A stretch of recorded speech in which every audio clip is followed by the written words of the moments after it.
নমস্কার বন্ধুরা, কেমন আছেন সবাই? আশা করি সবাই ভালো আছেন। আমার দক্ষিণ ভারত ভ্রমণের আরেকটি পর্বে আপনাদের সবাইকে স্বাগত জানাই।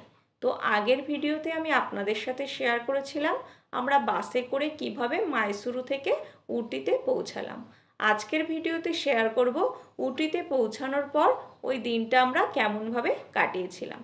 তো আপনাদের আগেই বলেছি সকাল 8:30টায় মাইসুরু থেকে বাস ছেড়েছিল আর দুপুর ঠিক 1টায় আমাদেরকে পৌঁছে দিয়েছিল উটিতে।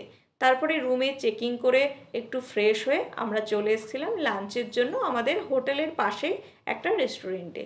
তো দুপুরের টাইম লাঞ্চে আমি বললাম আমি তো ভাত জাতীয় কিছু খেতে চাই, তো ওখানে কোনো মিল সিস্টেম ছিল না। সেই জন্য আমি নিয়ে নিয়েছিলাম চিকেন বিরিয়ানি আর আমার হাজব্যান্ড নিয়ে নিয়েছিল কড়াই পনির আর তন্দুরি রুটি। খাবারের কোয়ালিটি খুবই সুন্দর ছিল। খাবার খেয়ে রুমের মধ্যে 1 ঘন্টা রেস্ট নিয়ে আমরা বিকাল 4টের সময় দুজনে আবার বেরিয়ে পড়েছিলাম। তো হোটেলের নিচেই ছিল একটা অটো স্ট্যান্ড, সেখান থেকে একটা অটো বুক করে নিয়ে দুজনে বেরিয়ে পড়েছিলাম একদম লোকালের কিছু জিনিস দেখার জন্য। তো এখানে না ঘোরার জন্য অটো বুক করাটা একটু বেশি খরচার ব্যাপার। এখানে খুব সুন্দর বাসের পরিষেবা আছে, যেখানে একটা বাসে 30 থেকে 35 জনকে বুক করে নিয়ে সারাদিন ঘোরায়। তো সেটা তো আজকে আমাদের সম্ভব না, কারণ 1টা বেজে গেছে, সেটা তো সকাল 9:30টায় ছাড়ে। তো কালকে আমরা সেটার জন্য বুক করে নিয়েছি। আর আপনারা যারা এখানে পুরো দিন থাকবেন তারা কিন্তু বাসেই ঘুরবেন, সেক্ষেত্রে এক একজনের খরচা পড়ে 350 টাকা। তো ওটাতেই সব থেকে ভালো সুবিধা হয়, অনেক জায়গা দেখায়। ওখান থেকে আমরা প্রথমেই চলে গেছিলাম উটির রোজ গার্ডেন, কিন্তু রোজ গার্ডেনে এখন এই টাইমে কোনো ফুল ছিল না বলে আমরা টিকিট কেটে ভেতরে ঢুকিনি। তারপরে ওখান থেকে চলে এসেছিলাম চকলেট আর টি ফ্যাক্টরিতে। তো এটার নিচেই ছিল প্রথমে চকলেট ফ্যাক্টরি। তো এন্ট্রির পরেই ওখানে নিচেই চকলেট তৈরি হচ্ছিল, যেখানে একটা কাচের দরজা ছিল, কারণ ভিতরে না হলে সবাই গিয়ে যদি টাচ করে দেয়, সেই জন্য বাইরে দিয়ে পরিষ্কার সব কিছু দেখা যাচ্ছিল কিভাবে চকলেট তৈরি হয়। ওখানে কিছু চকলেট বানিয়ে রাখাও ছিল ওগুলো ড্রাই করার জন্য, আবার ড্রাই হওয়ার পরে ওগুলো সুন্দরভাবে বাক্সে প্যাকিংও করা হচ্ছিল। তারপর ওখান থেকে আমাদের বলা হলো দোতলায় যাওয়ার জন্য, কারণ চা ফ্যাক্টরি যেটা সেটা উপরে, এই জন্য আমরা সিঁড়ি দিয়ে দুজনে উপরে উঠলাম। তো প্রথমে এন্ট্রির টাইমে কিন্তু কোনো টিকিট নেয়নি, এখানে ঢোকার পরে দেখছি দোতলায় ওঠার পরে একটা টিকিট কাউন্টার। আমরা ভাবছি গেটে টিকিট নিল না, এখানে আবার কিসের জন্য টিকিট। তো অত কথা না বলে দুজনে 10-10-20 টাকা দিয়ে দুটো টিকিট কেটে নিলাম। টিকিট কেটে যেই না ভেতরে ঢুকেছি দেখছি একটি ভাই চায়ের মেশিনে চা পাতা দিচ্ছে। তো আমার দেখে খুব শখ হলো, আমি বললাম আমি একটু দেবো? বললাম হ্যাঁ হ্যাঁ, কোনো ব্যাপার না।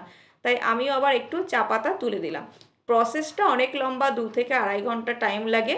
বিভিন্ন প্রসেসের মাধ্যমে পাতা থেকে চা তৈরি হয়, সেগুলো ওনারা ওখানে বলছিল এবং বিভিন্ন রকম এলইডি স্ক্রিনে ভিডিওর মাধ্যমে ওগুলো দেখানো হচ্ছিল। তারপর ওখান থেকে চলে গেছিলাম একদম উপরে, আর উপর থেকে পুরো উটি শহরটাকে দেখা যাচ্ছিল। আর বিকালের টাইম তো একটু বেশ মেঘলা আকাশ ছিল, ওই জন্য একটু অন্ধকার মতো লাগছে, কিন্তু দৃশ্যটা জাস্ট ওয়াও। মানে যেটা নিজের চোখে না দেখলে সত্যি মানে ভাষায় বলে বোঝানো যাবে না। বেশ মেঘগুলো ভেসে বেড়াচ্ছিল, দারুণ লাগছিল, ঠান্ডা ঠান্ডা হাওয়া, আর ওখানে বেশ ঠান্ডা ছিল। তারপরে যেই ভিতরটাই গেলাম এবার বুঝতে পারলাম 10 টাকা কী জন্য নিচ্ছিল। ওখানে গরম গরম চা দেওয়া হচ্ছিল, ঠান্ডায় চা খেতে না দারুণ লাগছিল। আর চা কিভাবে তৈরি হয় সেটাও এখানে একটা এলইডি স্ক্রিনের মধ্যে দেখানো হচ্ছিল, তো আপনারাও একটুখানি সেটা দেখে নিন। We produce black orthodox tea. Tea is a noble herb and a তারপরে চা টেস্ট করার পরে ওখানেই ওদের চা বিক্রি হচ্ছিল, আপনারা চাইলে ওখান থেকে কেউ কিনেও নিতে পারেন, এমন কোনো নেই যে বাধ্যতামূলক কিনতেই হবে। কিন্তু ওখানে বিভিন্ন কোয়ালিটির বিভিন্ন ভ্যারাইটিস চা, তারপরে যে চকলেটগুলো তৈরি হচ্ছিল বক্স করে আবার এখানে এসে এগুলোও বিক্রি হচ্ছিল। তো সব কিছু এখানে লেখা ছিল। তো আমরা বাড়ির জন্য একটু চা নিয়ে নিয়েছিলাম আর আমাদের জন্য সামান্য একটু চকলেট নিয়ে নিয়েছিলাম। তারপরে ওখানে চলে এসেছিলাম একটা গভর্নমেন্ট শপে, যেখানে চন্দন কাঠের বিভিন্ন জিনিসপত্র বিক্রি হচ্ছিল, কারণ চন্দন কাঠ তো এখন যে কোনো দোকানে বিক্রি হয় না, একমাত্র গভর্নমেন্ট শপ ছাড়া। তারপরে ওখানে আমাদের একটা চকলেটের দোকানে এবার টেস্ট করার জন্য কিছু চকলেটও দেওয়া হয়েছিল। এখানে কিন্তু এই সুবিধাটা আছে, যে কোনো জিনিস তুমি টেস্ট করে নিতে পারো, মানে ফ্রিতে টেস্ট। তারপরে ওখান থেকে আমরা চলে এসেছিলাম রুমে।